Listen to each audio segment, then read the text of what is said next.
దేశంలో ఎన్నో గొప్ప నగరాలు ఉన్నాయని వాటి గురించి తెలుసుకోవాల్సిన అవసరం ఉందని మాజీ ఉపరాష్ట్రపతి వెంకయ్య నాయుడు అన్నారు. Uttar Pradesh traffic and road safety DG Killada Satyanarayana రాసిన బహుముఖ బనారస్ పుస్తకాన్ని హైదరాబాద్లో ఆయన ఆవిష్కరించారు.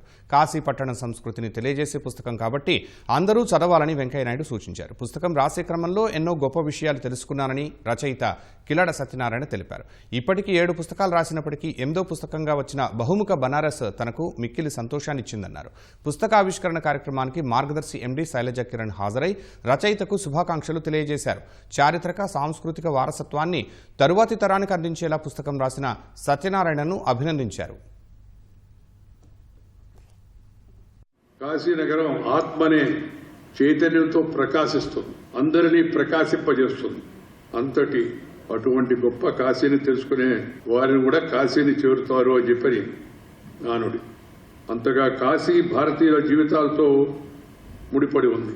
బహుముఖ కోణాల్లో కాశీ గొప్పతనాన్ని తెలుసుకొని దాన్ని నలుగురికి తెలిసేలా ఈ బహుముఖ బనారస్ పుస్తకాన్ని తీసుకొచ్చిన శ్రీ సత్యనారాయణ గారిని మనందరి తరఫున హృదయపూర్వకంగా నేను అభినందిస్తున్నాను.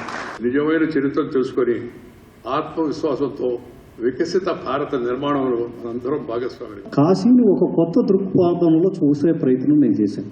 మనందరికీ చాలా మందికి డౌట్ ఉండొచ్చు, దీనికి పేరు కాశీ అని పెట్టకుండా బనారస్ ఎందుకు పెట్టారు అని. కాశీ వేరండి. కాశీ అంటే కాశీ ఆధ్యాత్మిక సంపదకు అది ప్రతీక.